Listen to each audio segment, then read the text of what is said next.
여러분, 혹시 복리라는 말 들으면 어떤 생각 드세요? 많은 분들이 복리를 투자의 마법이라고 부르잖아요.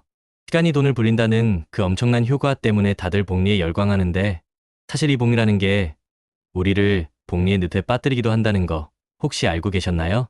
아니, 복리가 좋은 거 아니었어? 복리 때문에 부자 된다고 그랬잖아. 네, 맞아요. 일반적인 상황에서는 복리가 엄청난 힘을 발휘하는 게 맞아요. 하지만 세상엔 빛이 있으면 그림자도 있는 법. 특히 레버리지 상품 같은데 잘못 발을 들이면 이 복리가 우리를 깊은 수렁으로 끌고 들어갈 수 있습니다. 오늘은 우리가 왜 이 복리의 늪에 빠져 허우적대는지, 그리고 어떻게 하면 이 늪에서 벗어나 다시 밝은 투자기로 갈 수 있을지 함께 이야기해 보려고 해요.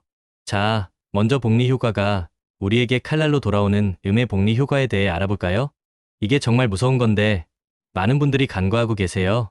우리가 흔히 듣는 레버리지 상품 있죠? 예를 들어 코스피가 1% 오르면 3배, 레버리지 상품은 3% 수익을 내는 식이에요. 와, 듣기만 해도 솔깃하죠? 상승장에서는 정말 신나는 일입니다. 내 돈이 몇 배로 빨리 불어나는 것 같거든요. 근데 말이죠. 반대로 생각해보세요. 만약 시장이 하락하면 어떻게 될까요? 1% 떨어지면 3% 손실입니다. 어마어마하죠? 여기서 문제는 단순히 손실폭이 커진다는 것만이 아니에요. 매일 수익률 기준이 바뀐다는 점이 복리의 늪을 만듭니다. 이게 무슨 말이냐고요? 쉽게 설명해 드릴게요. 100만 원으로 시작해서 첫날 10% 손실을 봤다고 칩시다. 그럼 내 돈은 90만 원이 되죠? 여기까지는 뭐 그럴 수 있지 하실 거예요. 그런데 다음날 10%가 올랐다고 가정해 봅시다. 자, 그럼 100만 원이 회복되었을까요? 아니에요. 다음날 수익은 90만 원을 기준으로 계산됩니다. 90만 원의 10%는 9만 원이잖아요. 그럼 내 돈은 99만 원이 되는 거죠. 처음 100만 원에 미치지 못합니다. 별거 아닌 것 같지만 이런 일이 반복되면 어떻게 될까요? 시장이 조금만 오르락내리락 해도 우리는 계속해서 원금을 잃는 음의 복리 효과를 겪게 되는 거예요. 상승과 하락이 반복될수록 내 자산은 점점 줄어들게 되고 회복하기가 너무나도 힘들어지는 거죠. 바로 이게 레버리지 상품에 숨어있는 복리의 함정입니다.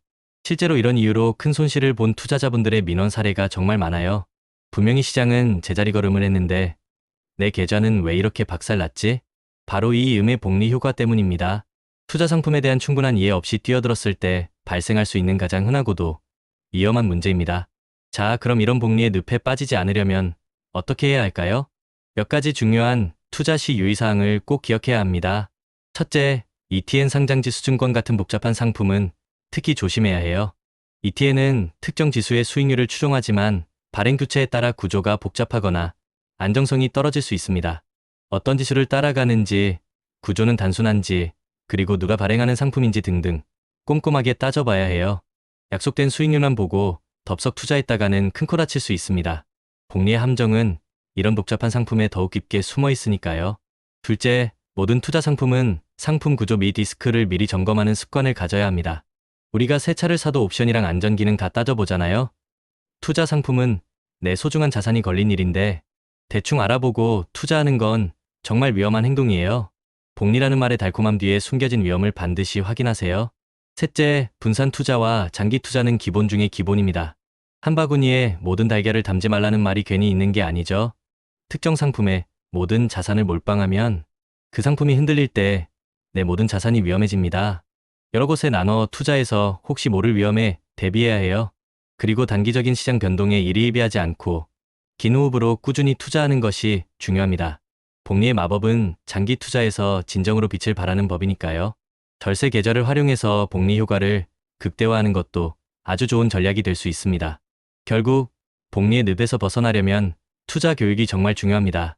주식 투자를 시작하려 할 때 우리는 보통 기업 분석이나 차트 보는 법에 집중하곤 합니다. 물론 그것도 중요하죠. 하지만 내가 투자하려는 상품의 기본적인 구조, 그리고 그 상품이 어떤 위험을 내포하고 있는지 이해하는 것이 훨씬 중요해요. 특히 레버리지 상품처럼 높은 변동성을 가진 상품에 투자할 때는 더더욱 신중해야 합니다. 우리는 왜 이 복리의 늪에 빠지는 걸까요? 아마도 빠른 수익에 대한 조급함 때문일 거예요. 남들 다 돈 번다는데 나만 뒤처지는 것 같고 어서 빨리 내 자산을 불리고 싶은 마음에 복리라는 달콤한 유혹에 쉽게 넘어가 버리는 거죠. 하지만 이런 조급함이 오히려 독이 되어 돌아올 수 있다는 사실을 잊지 말아야 합니다. 결국 중요한 건 단기적인 시세 변동에 흔들리지 않는 장기적인 관점과 멘탈입니다. 제가 예전에도 이런 이야기 드린 적 있죠? 결국 그릇이 준비되지 않으면 잠깐 큰 자산을 가졌어도 다 날아가고 자신의 그릇만큼만 남게 된다. 이 복리의 함정에서도 마찬가지예요. 내 투자 그릇을 키우지 않고 무리한 욕심을 부리면 결국엔 복리의 늪에 빠져 허우적될 수밖에 없습니다. 자, 그럼 이제 이 복리의 늪에서 벗어나 진짜 복리의 마법을 누릴 수 있는 방법을 다시 한번 정리해볼까요? 우리에게 필요한 건 바로 지속 가능한 투자 전략과 마인드셋입니다. 첫째, 내가 투자하는 상품의 본질을 이해해야 합니다. 단순히 수익률이 높다는 말에 혹하지 말고 그 수익률이 어떻게 만들어지는지, 어떤 위험이 숨어 있는지 꼼꼼하게 따져보세요. 특히 복리 함정의 주범인 매일 수익률 기준 변경 같은 메커니즘을 제대로 알아야 합니다. 둘째, 분산 투자를 생활화하세요. 모든 자산을 한 곳에 묶어두는 것은 위험합니다. 서로 다른 성격의 자산에 나눠 투자해서 리스크를 줄여야 해요. 이게 바로 안전마진을 확보하는 방법입니다. 셋째, 장기적인 안목을 가지세요. 복리는 시간이 흐를수록 그 힘을 발휘합니다. 단기적인 시장의 출렁거림에 마음 졸이기보다는 긴 호흡으로 꾸준히 투자하면서 복리의 마법이 내 자산을 불려나가도록 기다려주는 지혜가 필요해요.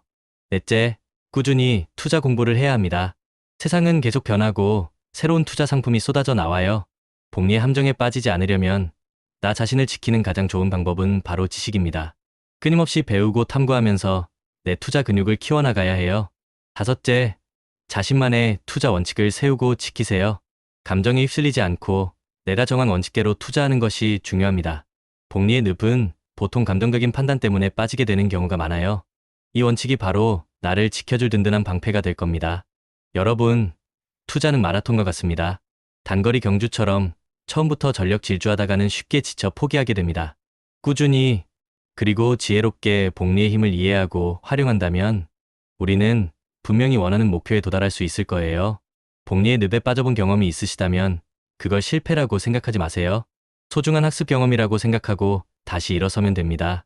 중요한 건 거기서 얻은 교훈을 바탕으로 더 단단해지고 더 현명한 투자자가 되는 거예요.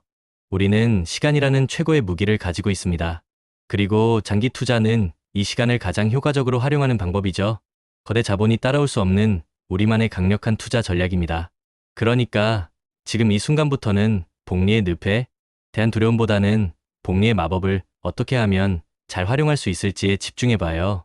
여러분 모두가 현명한 투자자가 되어 복리의 마법을 제대로 경험하시길 응원합니다. 우리 함께 긴 호흡으로 꾸준히 투자하고 성장해 나가요. 리스펙.